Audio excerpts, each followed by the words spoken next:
Great to be with you this evening. If I've not met you before, my name's Ian. I'm part of the team here at Vineyard. And my main role, if you didn't know, is small groups pastor for the church. I kind of dabble in a few things, but small groups is my kind of main ministry that I'm involved with.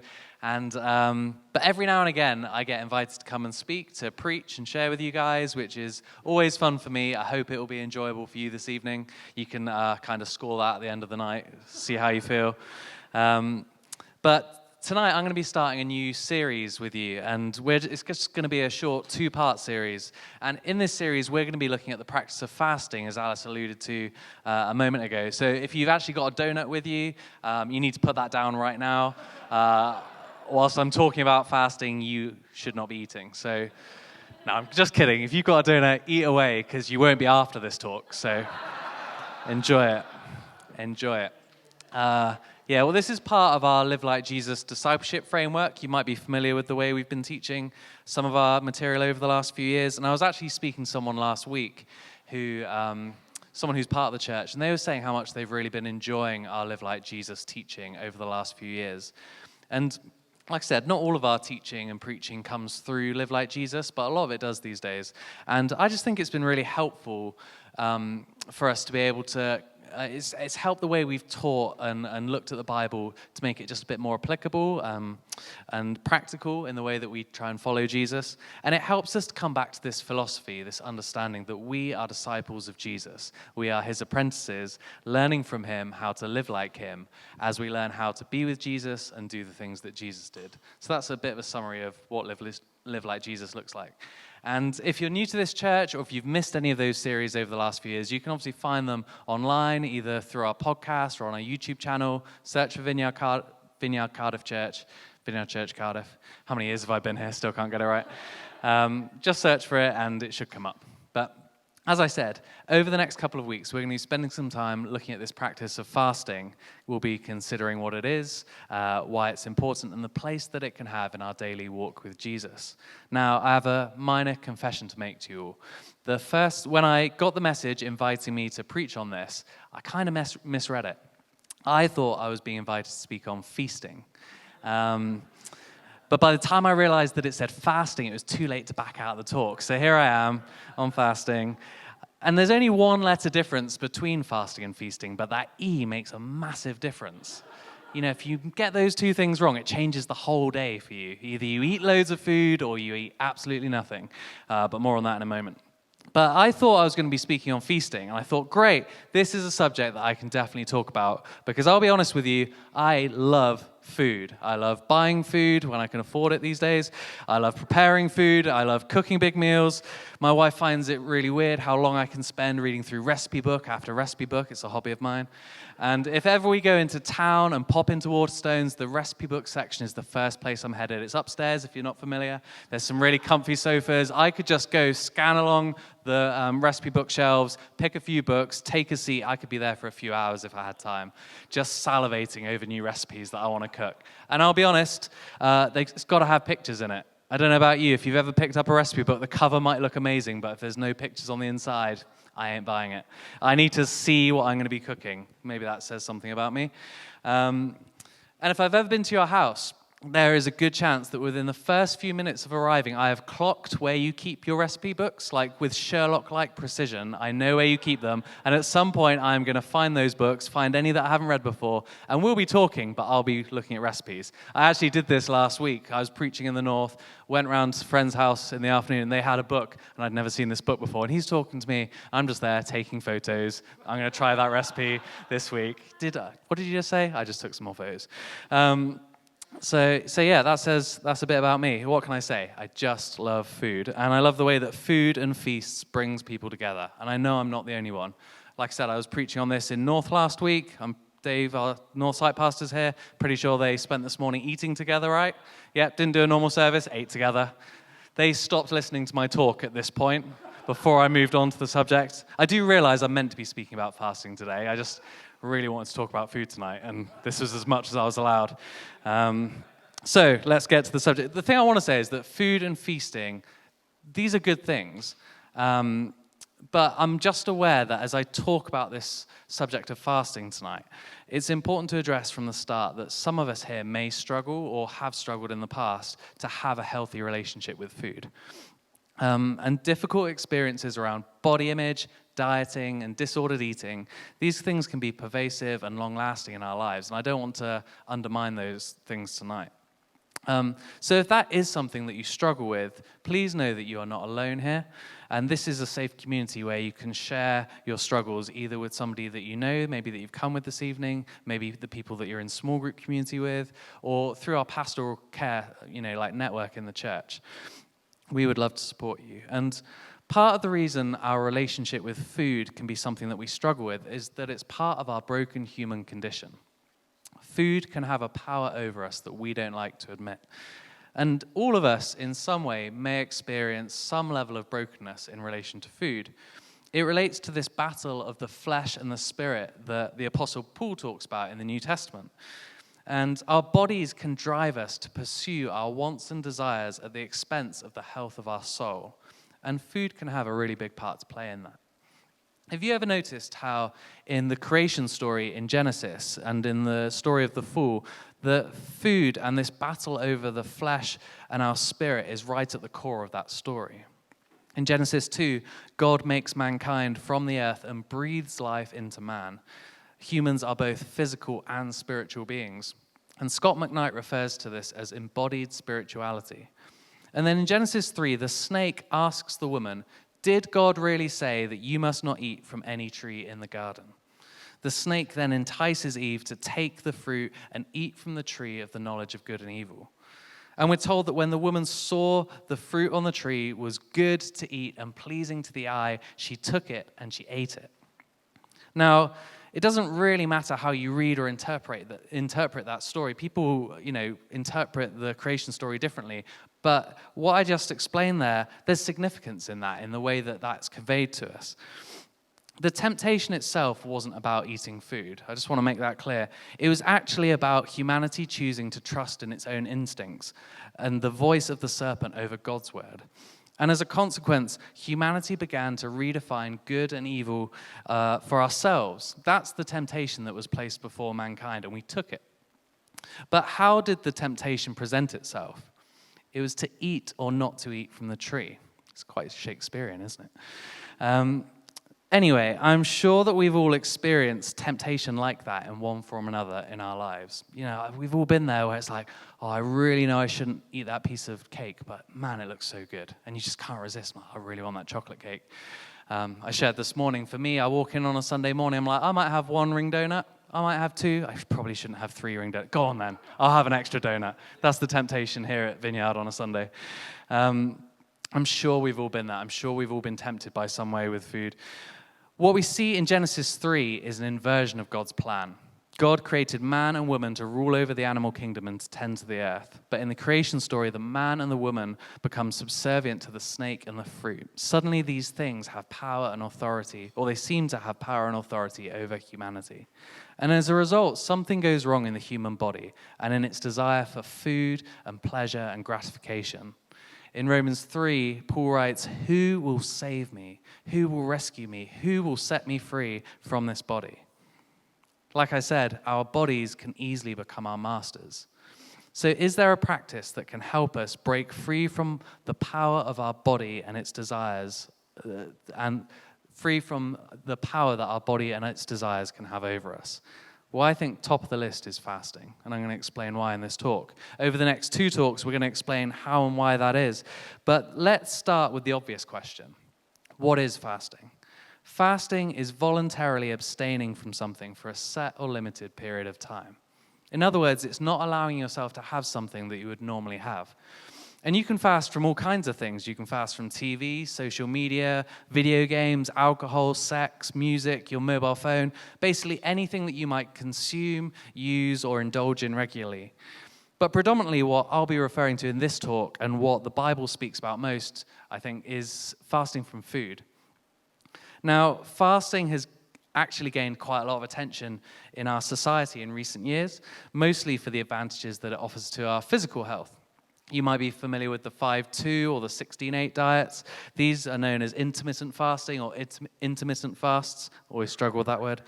The 5-2 is designed around this principle that you can eat for 5 days of the week, and then there's 2 days of the week that you don't eat.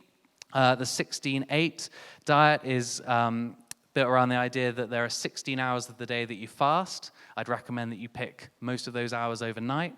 You'd be a bit stupid to go, right, 16 hours, I'm going to do that during the day, and then when I'm sleeping for those 8 hours, that's when I'm going to eat. It doesn't work very easily that way. So 16 hours you don't eat, then there's an 8-hour window. Maybe it's like 9 to 5 or 12 to 8. In that window, now my approach would be just to shovel as much food into my mouth as I can to help me through the next 16 hours. That's just how I'd approach it with that one. But these types of fast have been growing in popularity over the years, in recent years. In fact, I think it's probably fair to say that nowadays, talk about fasting is probably more common for people outside of the church than it is for people inside of the church. And I don't think it's controversial to say that. When it comes to intermittent fasting, while I think research on the subject is still relatively new, it's considered to be an effective way to help people lose weight, normalize their insulin levels, boost their immune system, as well as offering a number of other health benefits. And the Catholic priest Thomas Ryan talks about this in his book, The Sacred Art of Fasting. He says that abstaining from food gives the body a chance to renew itself. It is a time in which the body burns its rubbish. It's like house cleaning day. By sort of taking out the trash, fasting seems to have a vitalizing, balancing effect on the body's hormonal and metabolic systems, and practitioners have reported a sharpening in mental functions as well. So it's not as if fasting isn't already something that people are already doing. It's just that many people who do choose to fast probably aren't doing it in response to following Jesus. For most people outside the church or who aren't part of other kind of faith groups, the main motivators for fasting are health and physical benefits. So how is this different from the spiritual fasting that Jesus invites us into? Well, let's consider that. Instead of focusing on the physical benefits of fasting, spiritual fasting is about spiritual growth, seeking God and disciplining the body in order to strengthen the soul. When we practice fasting as a spiritual discipline, the physical benefits become secondary, and the physical serves as a vehicle to the spiritual. Again, Thomas Ryan puts it this way. He says, "We manipulate the physical to gain access to the spiritual. Fasting provides physical sensations that point to spiritual realities." So, when we fast, the hunger of our stomach is designed to put us in touch with the hunger of our soul. I'll just say that again. When we fast, the hunger of our stomach is designed to put us in touch with the hunger of our soul. The author Adele Calhoun says this about fasting. Fasting is an opportunity to lay down an appetite for food, for media, for shopping. This act of self-denial may not seem huge. It's just a meal or a trip to the mall, but it brings us face to face with the hunger at the core of our being. Fasting exposes how we try to keep empty hunger at bay and gain a sense of well-being by devouring creature comforts. Through self-denial, we begin to recognize what controls us. Our small self-denials of the self show us just how little taste we actually have for sacrifice or time with God. This truth is not meant to discourage us. It's simply the first step in realizing that we have to lay down our life in order to find it again in God. So fasting is a practice, it's a discipline in which we deny ourselves something that we would normally indulge ourselves in. Fasting, especially from food, is considered to offer many health and physical benefits, as I've explained. But when it comes to spiritual fasting, the physical becomes secondary. The primary goal and motivation is to draw near to Jesus. Now, as with all our Live Like Jesus series, I like to think the best place for us to go next is to ask the question, well, what did Jesus have to say about this practice?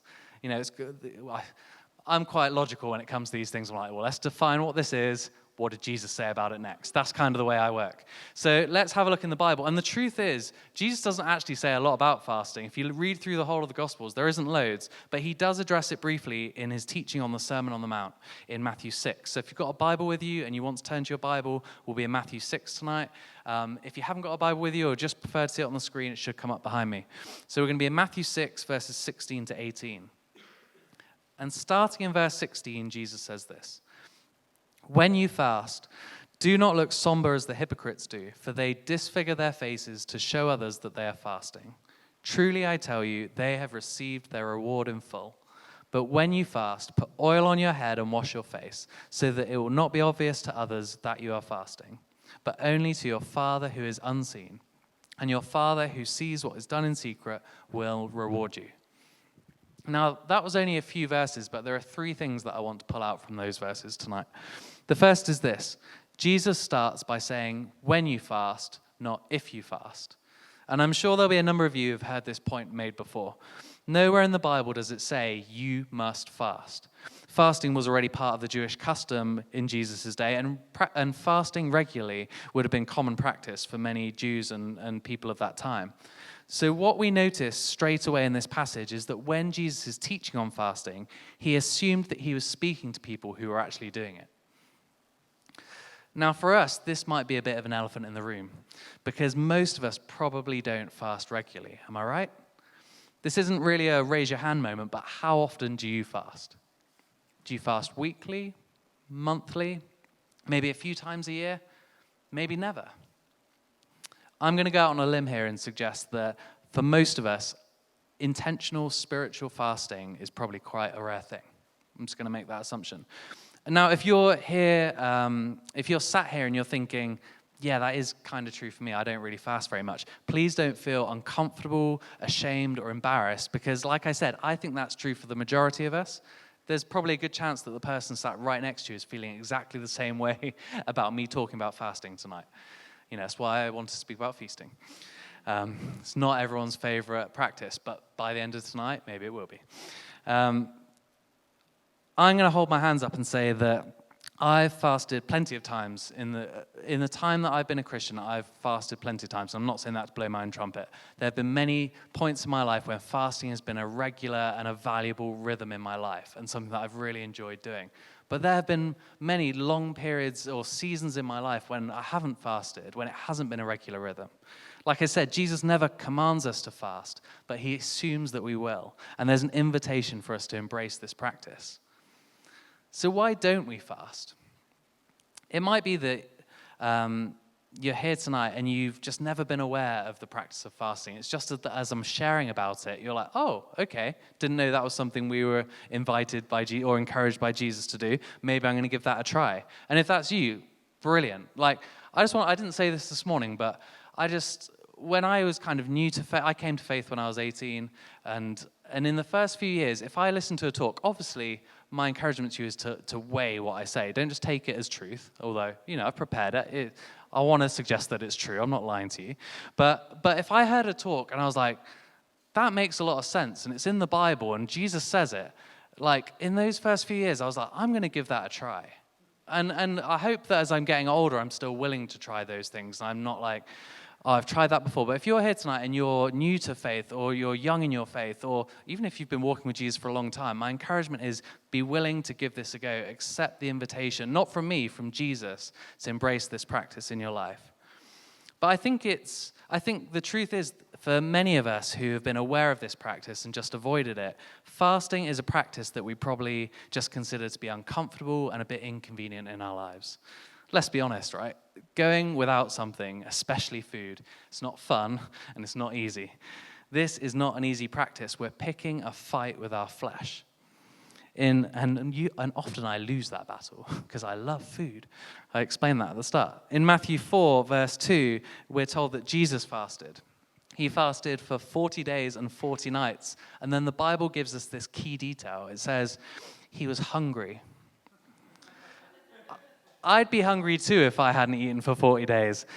But what's really significant here is that Jesus embraced the discomfort of denying himself.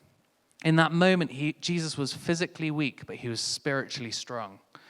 And that's because Jesus knew the benefits of fasting.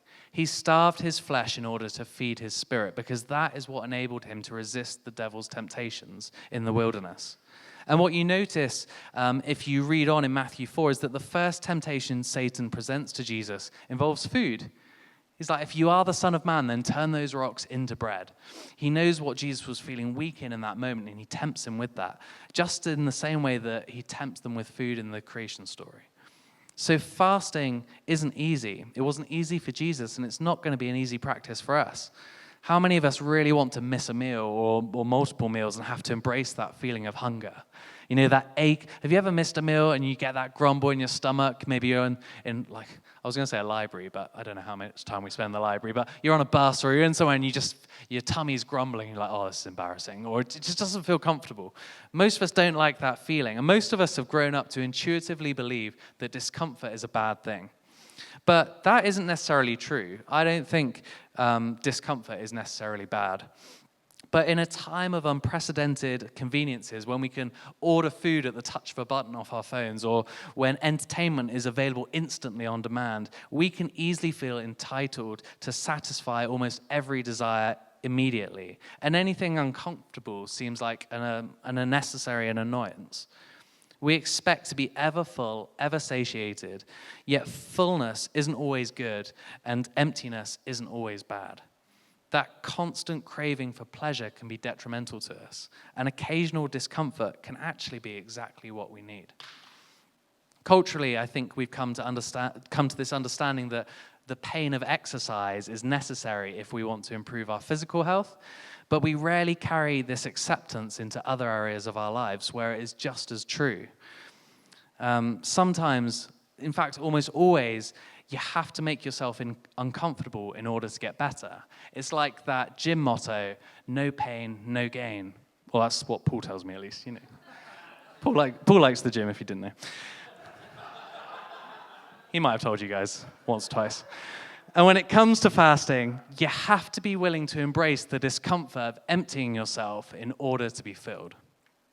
So just coming back to my first point, Jesus says when you fast, not if you fast. Jesus teaches on the assumption that his listeners are fasting. So maybe this is something that we should be doing more often, even if it does feel uncomfortable. Now, my second point is that we shouldn't make fasting all about ourselves.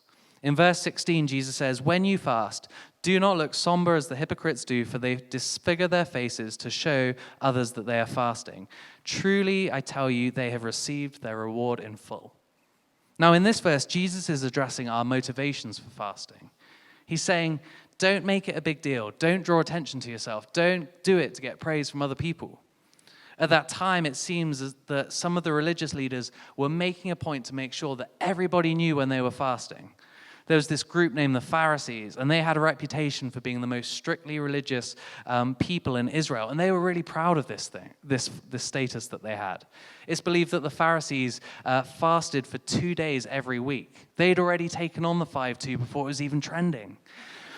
But here in these verses, Jesus is attacking their motivations. He points out that they were doing whatever they could to make sure that everyone saw them and knew they were fasting. Their motivation was to be seen to be holy and righteous in the eyes of others, rather than truly seeking after God. And the lesson in this for us is to make sure that we don't make fasting a means of trying to impress other people. That's not what fasting is about. That should never be our motivation for doing it. Now, that's not to say that we can't tell people when we fast. I don't think it's meant to be some hush-hush secret. I don't know if you've ever practiced fasting, but you'll have those days where you're like, right, I'm fasting today, and the first person you see offers you something, and you're like, no, I better not. And they're like, you always have it. And you're like, why aren't you eating this today? And you're like, I can't tell you. And then it just becomes this awkward thing for the rest of the day, like, don't ask me again, please. And you're like, I'm fasting. And then it just becomes this big deal. And it's like, that's not the point Jesus is trying to make. The point is, don't draw attention to yourself. Don't make it this big deal. But it's okay to tell someone. If you're fasting and someone's like, here's some cake, here's some biscuits, here's some whatever it is, it's okay to say, no, thank you, I'm fasting today. Just don't make it a big deal. Don't walk into the office that day or into, I don't know, don't wake up in the morning in your house and be like, I'm fasting today, everybody know. Like, people don't need to know that you're fasting, but if it comes up, don't be afraid to share it with them. Jesus is simply saying, when you fast, don't make it all about you. And then in the next 2 verses, he suggests what we should do. He says this, verse 17, but when you fast, put oil on your head and wash your face, so that it will not be obvious to others that you are fasting, but only to your Father who is unseen. And your Father who sees what is done in secret will reward you. Now, I just want to be really clear here. The takeaway point is not that you need to put oil on your head when you're fasting. I don't want to see people walking around here with olive oil or vegetable oil, whatever oil you've got in your cupboards, because that's the teaching you've taken away from here. Now, if I had to pick, I think avocado oil or coconut oil is probably the safest bet. You're going to smell good with those, but that's not the point I'm making here, and I don't think that's what Jesus wants to say. In Jesus' day, putting oil on your head and washing your face was just part of the normal daily routine. I hope washing our faces is still part of the daily routine today. Most days, I think I manage it. But it was just oil and washing the face was a way of making yourself presentable to go about your day in public. So what Jesus is really saying here is, instead of making a big deal about fasting, instead of doing things to draw attention to the fact that you're fasting, just go about your day as normal. Just go about your day as normal. Fasting isn't about anybody else. Fasting is a practice that is between you and God. It's an opportunity to draw near to him. And in verse 18, Jesus says, "And your Father who sees what is done in secret will reward you." Now, I don't want to get bogged down in speculating what that reward is, but what I believe Jesus is saying here is that the blessing and the reward and the good things that come from practices like fasting come as we do them with the right motivations. And I think if we do them with the wrong motivations, we get distracted, and it becomes a barrier to us receiving what the Lord has for us. As with all the spiritual disciplines, the practice itself is never the goal. It's not this goal of like, oh, I'm going to fast, and then you get to the end of the day and you're like, tick, aren't I a great Christian? That's not the goal. The end goal is Jesus. The practice is just a means to a deeper level of encounter with him. And I think it's also important that I make this point on fasting. Fasting isn't about trying to control God or manipulate him in a situation. There might be this temptation to fast because there's something that you want to see breakthrough in, and you think, man, if I just fast, if I just go a day without food, maybe God will grant me my wish. I don't think it works that way. And don't get me wrong, there are definitely times when we're praying for something and embracing the practice of fasting will help us because it will draw us near to God. But thinking that it's a way to manipulate God to get what we want is not the way to view fasting. I definitely approached fasting this way for a number of years, probably early in my faith, and I thought, man, if I just do that, God will grant it to me.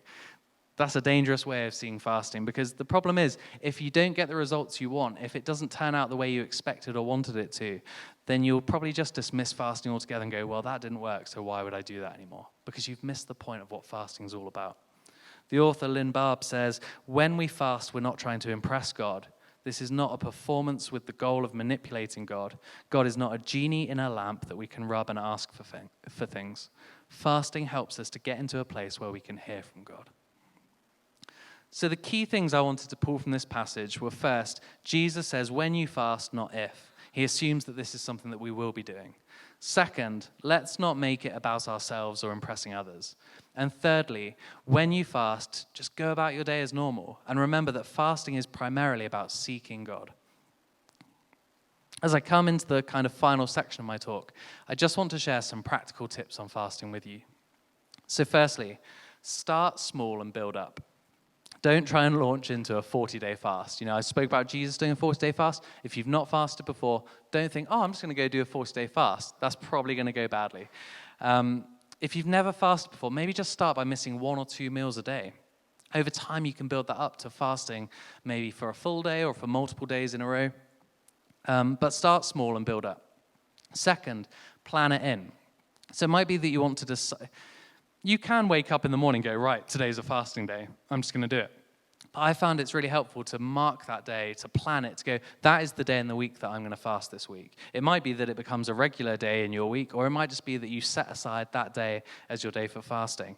And I'd say be wise about it as well. It's probably not a good idea to fast on a day when you've got a really intense, busy day, or if you do like high-intensity sport, or just be sensible and wise about the days you choose to fast. I'm not saying if you have got a busy day, some of us have busy jobs and busy things that we're doing.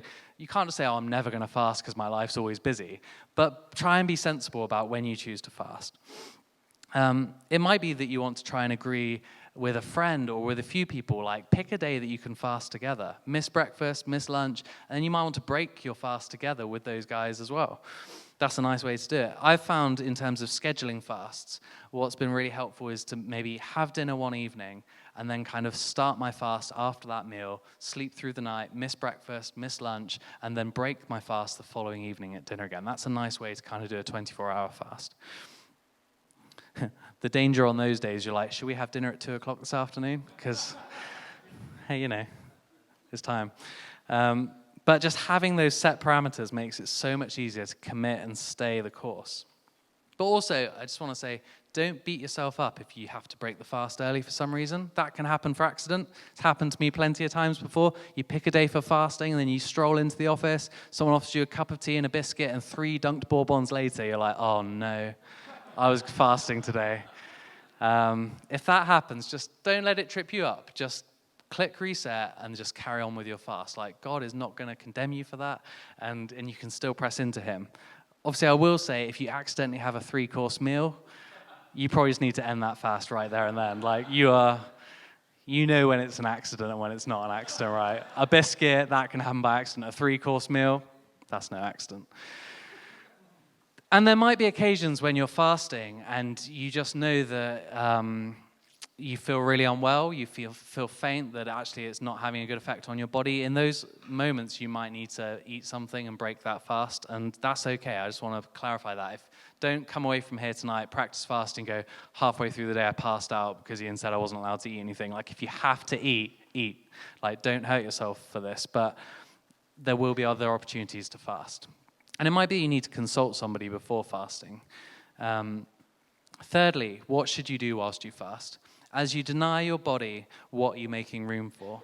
At its core, fasting is not a discipline of withholding. It's actually a discipline of making space for God. I think so often we can get fixated on what we're denying ourselves, when actually when we're fasting, we're just making space in our lives and in our bodies and in our souls to receive more of the Lord. So in those moments that you feel hungry, lean into God and take a moment to pray. You can schedule moments that you want to stop and pray. That can be quite helpful rather than just going through the day and be like, whenever I feel hungry, I'm going to pray. You might be like, okay, every hour, I'm going to set aside 5 or 10 minutes. I'm going to seek God in that time. Or it might be that you just use those hunger pangs in your stomach and you go, when I feel hungry, that's when I'm going to seek the Lord. That's when I'm going to press in. The beauty of fasting is that you'll most likely have a lot more time in your day. The time that you would normally spend eating and preparing food, suddenly you're like, wow, there's so much time in the day. Instead, why don't you use that time to pray to God, to maybe meditate, to have some time of silence and solitude, or read the Bible? Now, I'll confess, there have been many times when I've been like mid-fast, and even with the very best intentions, rather than reading the Bible and praying, I find myself reading recipe books and planning the meals I'm going to eat tomorrow, which is not the way to approach fasting, but hey, we all make mistakes. But my encouragement to you is try and use that time to press into the Lord. You're sacrificing, you're denying yourself that food or whatever it is you're fasting from. Use that time and that space in your day to press into God. And finally, when it comes to breaking your fast, I'd say just try and be intentional. I'll never forget the time that I made a really kind of rubbish decision about breaking a fast. I was quite young in my faith. I was very enthusiastic, as I shared a minute ago. And I'd been practicing fasting a little bit, and the church that I was in was going to do a 24/1 day of prayer and worship. And kind of in preparation for that, I said to myself, you know what, I'm going to crank it up a bit. I'm going to do a week-long fast. So I did. I fasted for a week. The irony is that I worked in a pub or a restaurant at the time, and I was like serving people food, like literally like day 3, I was like, oh, this looks so good. Just drooling over their steak as I brought it out to them. It was an interesting experience, but I'm not proud of the fact that I've done that. The thing that I wanted to say was that at the end of that week of prayer, week of fasting, I was so... I'd been thinking so much about what I wanted to eat. I literally left the prayer meeting that I'd been going to, went straight to the nearest shop, bought 4 double chocolate chip muffins, and ate them as quickly as I could. I got 1.5 muffins in, and I was like, I feel so sick because my body hasn't had food for a week. And what was meant to be this really holy, like, oh man, God's going to be so pleased with me because I fasted for a whole week and then I went to a 24/1 prayer, just became this like, oh, what have I just done? It was this most unsanctimonious moment where I was just like, oh, this was meant to be really holy and great, and actually I've just eaten 1.5 muffins and I feel rubbish. So my encouragement is, if you're going to fast, try and break it well. Maybe you want to end your fast with a meal, maybe by yourself or with other people, but try not to do it with double chocolate chip muffins if you can. That would be my encouragement. And also, I would encourage you to try and end it in prayer, or maybe not just prayer, but just in a dedicated time with the Lord. I think I fasted for a long time, and I would just get to the end of the fast and just be like, right, I'm going to eat. Rather than actually going, this was a dedicated time to the Lord, I think I learned to kind of start a fast with the Lord and end a fast with the Lord, and that just helped to close it. Whether that's a moment of reflection about what he's done through your day, a moment of silence, a brief prayer, or simply saying grace before you eat. I think it's just really helpful to end that time intentionally with him. Now, as I said towards the beginning, if you struggle with disordered eating or for medical reasons, fasting from food just isn't a safe option for you, then please consider fasting from one of the other things that I mentioned earlier. It might be social media, TV, alcohol, your mobile phone, whatever would be a suitable alternative for you. And my final encouragement to all of you is to just simply give this a go. In whatever form that looks for you, maybe this week, why don't you pick a day that you could fast? Or as Alice mentioned, not this week, but the week following, on Maundy Thursday, it will be a day of prayer and fasting for the church. And we'd love to invite you to take part in that. The idea is that you can fast during the day and then break your fast with your small group that evening. So that's an opportunity. And by all means, it's not compulsory. You do not have to do that. It's an invitation, but we'd love you to join us as we do that. I want to finish with this quote from Thomas Ryan about fasting. He says this: fasting as a religious act increases our sensitivity to that mystery always and everywhere present to us. It is an invitation to awareness, a call to compassion for the needy, a cry of distress, and a song of joy. It is a discipline of self-restraint, a ritual of purification, and a sanctuary for offerings of atonement. It is a wellspring for the spiritually dry, a compass for the spiritually lost, and inner nourishment for the spiritually hungry. So whatever stage you're at as you've heard me sharing about this evening, whether you've fasted many times or never, my hope is that if you choose to embrace the practice of fasting as part of your walk with Jesus, that he will meet you in that place, and that you will experience the blessing and reward that comes from your Father in heaven when you fast.